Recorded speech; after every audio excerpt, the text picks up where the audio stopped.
everything that happens during the ceremony, during the trance of Natem, of ayahuasca, has a meaning. Natem has always been very welcoming to me from literally the very first night. And then you feel more clear, release, free.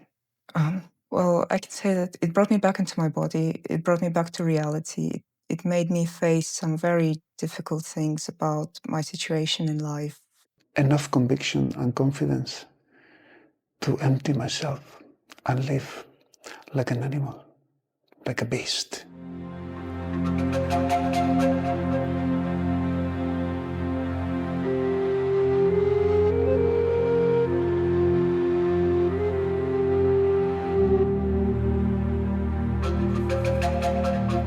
Hello, maestro. Nice to see you again. This spring it was 7 years since we met for the first time. I realize. Thank you so much for guiding me throughout all these years. Hey, Marina. Great to be here sitting with you. I'm happy that we can share some time together talking. And I'm even more happy because you're coming in January or February with us to the jungle, to a retreat.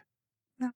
So you're very welcome. And I'm sure that this time that we will share in the jungle will be extremely meaningful, especially after these retreats and these practices that we have performed together through these years.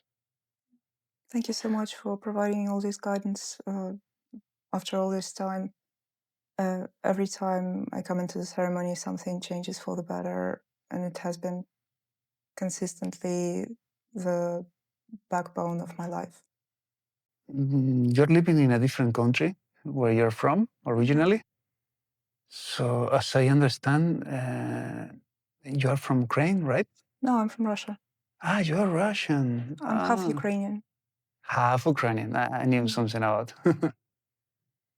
I'm a man from the south, half from Arabic blood, another half from Spain, Europe, and my roots and my knowledge is coming from the jungle, from the shore people.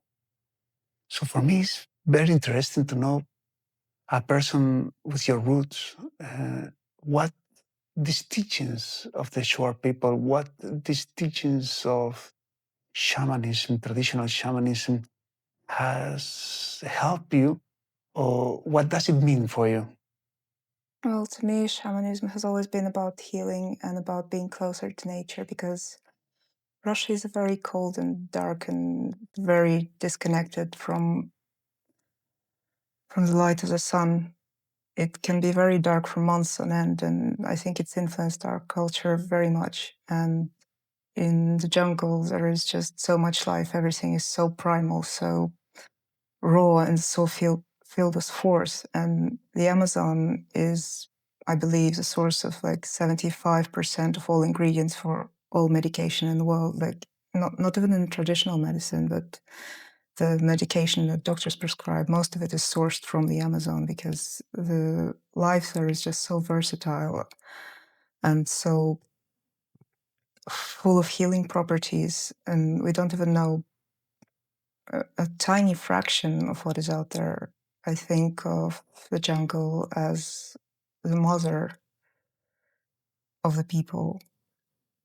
And I think practices like shamanism, especially the Shuar tradition, which is a bit more strict than other shamanistic traditions, I think they land in Russia very well because, well, personally, I have always loved that you're so honest, you're so straightforward, and spirit itself is so simple and bright.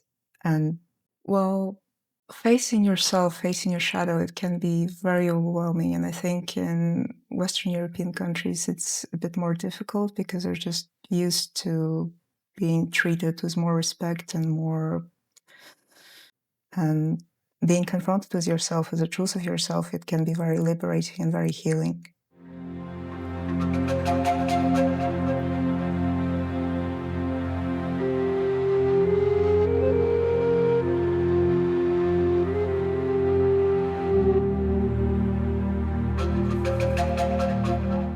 through the shamanism and through the ceremonies, through the ayahuasca ceremonies, through the teachings, have you experienced the touch, or have you been in communication with your shade, with your difficulties, with your resistances? But at the same time, have you found through this interaction through the shade, with the shade, have you found the light of the spirit, the beauty of the jungle? Yes, I have. Absolutely. Natam has always been very welcoming to me from literally the very first night. And in general, I was in a place in my life where I was just tired of fighting myself and tired of fighting all the people around me. I was ready to face the truth of my situation. And my situation wasn't very good. I had a very abusive childhood, and I was surrounded by very abusive people, and I didn't have the best lifestyle. I was an alcoholic and just not mentally all there. Before I discovered shamanism, I was deeply religious. I tried everything, probably every religion that exists. And I was on a psychedelic path before that, and that wasn't really very good for me. I became very detached from reality, dissociated from my body, dissociated from my life. And I found that even though ayahuasca is technically a psychedelic substance, it has been very grounding, very well, I can say that it brought me back into my body. It brought me back to reality. It made me face some very difficult things about my situation in life. It woke up my creativity. It woke up my natural warmth. It made me stop punishing myself so much, stop stifling my spirit so much, to heal my relationship with work, my relationship with people, my relationship with animals. I've had so many beautiful, beautiful nights and many dark nights also. If you remember, for the first 3 years, when I started uncovering some of the darker stuff, I just cried literally every night. I was a huge nuisance. It, it was difficult, but it was necessary. And I was able to release everything. And I've always had the light of Arutam inside me, and I was always able to connect to that, even when I was like in a very dark place, because it's just there. It shines a light on you, and it's there. It's the source of everything, and it speaks to you if you're willing to listen. And I think what made me come back time and time again was that I was ready to listen, I was willing to listen, and I was willing to learn. And Arutan was always there to support and to provide guidance and to tell me the truth.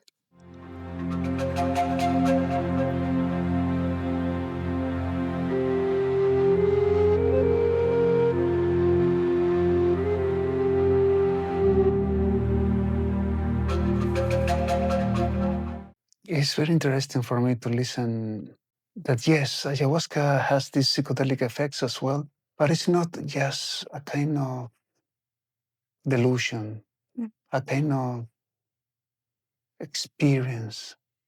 Everything that happens during the ceremony, during the trance of Natem of ayahuasca, has a meaning. It's sacred, it's holy. Especially with these ceremonies, I have felt a lot, but at the same time, I feel more grounded. Yeah. And I think this is the side of the shamanic path, which means healing, medicine. You are really open up yourself to the spirit, especially if we are following the teachings of the ancestors, if we are walking the path correctly. And then you feel more clear, release, free. And as you say, in a better and in a cleaner contact with the reality. So maybe this is the part which people call medicine healing. What do you think? I think so, yes. I think Natam is one of the most sacred things I have ever experienced in my life. It's just pure love and pure truth. There is nothing like it. I think especially in the last few years, the world is a very crazy place, and everything in our environment is just forcing us to stifle our spirit, to become more insincere, to burden ourselves with more problems. Even leisure and fun are these stressful, burdensome things, and so much of what we eat is just not really food. So much of how we live our life isn't healthy for our bodies and our minds. And I think especially in Western culture, it's pretty common to think of your body as a separate thing. Maybe it has to look hot, maybe it has to be presentable, maybe you have to be healthy in a very specific way to fit a certain mold. But I think the art of listening to your own body and your own needs and of sensing the connection between your body and your heart and your mind is sort of lost in our culture.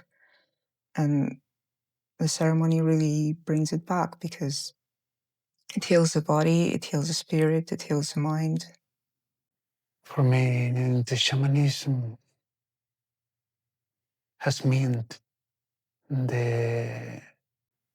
given me the capacity to get rid of my identity, to get rid of my judgments, to get rid of all the conditions imposed by the culture, by education.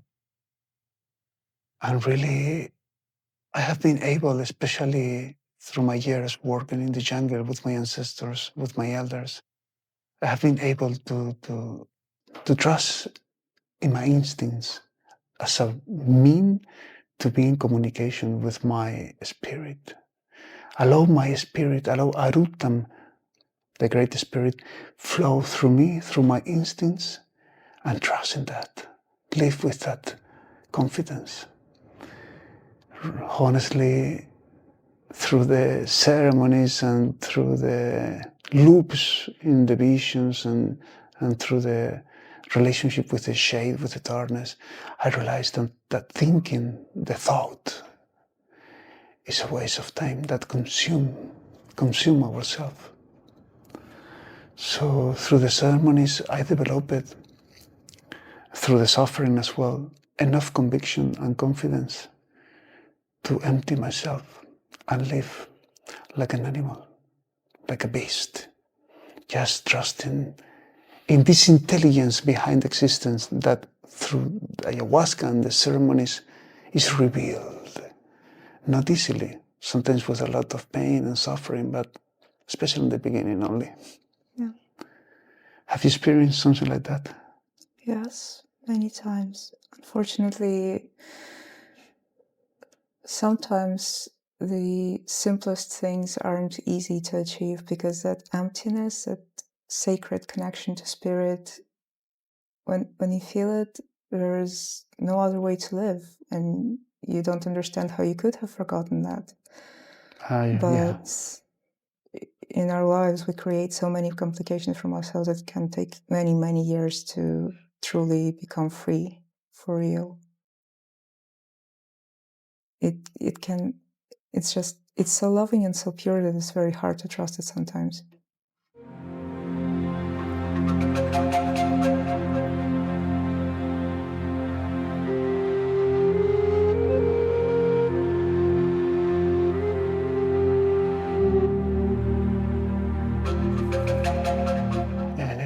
How is the experience to live in a country where where most of the people are blinded? Even if you try to explain with words, they cannot understand. I mean, I feel sometimes pretty alone, at least not supported in the deepest part of my heart. To be honest, while I was processing the stuff that happened in my life, I think, unfortunately, I was a very sensitive person, and I could see that this is not right. This is not how people should be treated. So when I came into the ceremony, it was like being released from prison for the first time. And I'm really sorry that most people in our country just aren't ready to live like this, to be kind to themselves and to each other, because this is just hurting everybody in the end. But do you think even under such a pressure and such a ignorance, it's possible for everybody find again the spirit? the union with the spirit? I Do you think think there is hope?